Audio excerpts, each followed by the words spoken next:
Bonjour à tous, Vincennes est au programme ce vendredi pour notre quintet flash, ce sera à l'occasion du prix Galéa.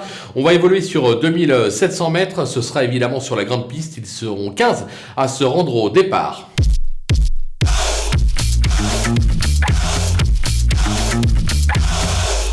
On attaque avec nos bases et on va faire confiance aux basiers en tête avec le numéro 3 Pharrell Seven qui vient de renouer avec le succès sur l'hippodrome d'Anguin. Il a gagné 3 courses l'hiver dernier durant le meeting. Il va tenter de faire aussi bien cet hiver. JMB est confiant, on fonce. On va lui opposer le 12 Fabago du Gers qui reste intermittent mais JMB dit de lui que lorsque le cheval n'est plus ferré, il est capable de jouer un tout premier rôle dans ce type d'épreuve. Il compte bien en remporter une cet hiver. Ce sera Nicolas Bazir qui lui sera associé.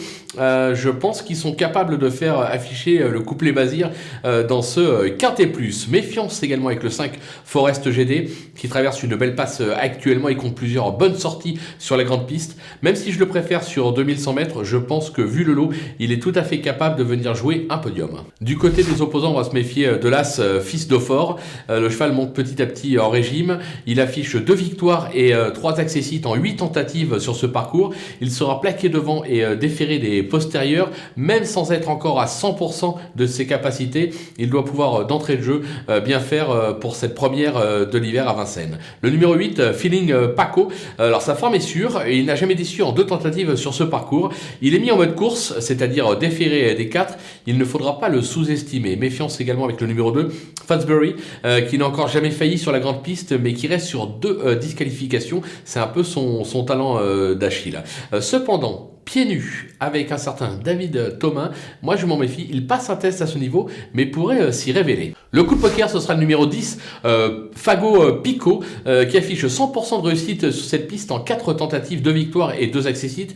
Il vient de prouver sa forme au Sable d'Olonne. Je pense qu'il est capable de rivaliser plus pour une place que pour la victoire. Les outsiders avec le numéro 6, Fashionable Kick, qui s'est déjà bien comporté sur le parcours, mais qui reste toutefois bien meilleur en province.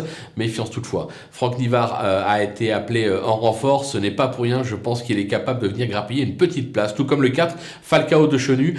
Comme le dit son mentor, il n'est jamais meilleur que lorsqu'il court espacé, ce sera le cas ce vendredi à Vincennes. Maintenant, je le préfère plutôt piste plate, mais méfiance, l'entourage est assez confiant, il a le droit de venir terminer dans la bonne combinaison. Le numéro 15, Fuyère de Ballon. Alors c'est un cheval qui est pluridisciplinaire, qui passe surtout pour un spécialiste de la province. Maintenant, l'engagement est très favorable. Il y aura Johan Le Bourgeois qui lui sera associé. Même si la tâche est un peu complexe, je pense qu'il est capable, à l'issue d'un parcours limpide, de venir accrocher une 4-5e place. Et enfin, le numéro 8, Fred Duguerret, un gentil trotteur, mais pas un champion. Alors, il possède des lignes avec Fils d'Aufort, mais il reste, à mon sens, d'un niveau moindre, raison pour laquelle je l'ai mis beaucoup plus bas dans ma sélection. Mais lui aussi peut venir faire afficher une cote à l'arrivée de cet événement. Du côté des délaissés, le numéro 7, Fuchsia Piergi, qui n'a jamais véritablement été transcendant sur cette piste.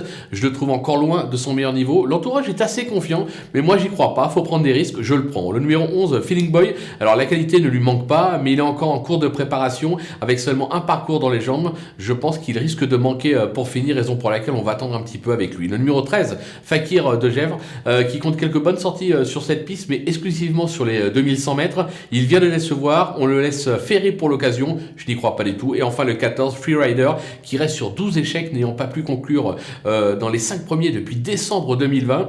Difficile de le recommander, surtout que son mentor dit on le regarde simplement courir. Voilà, on a fait le tour de cet événement, on va se quitter avec ma sélection et mes conseils de jeu. À vous de jouer.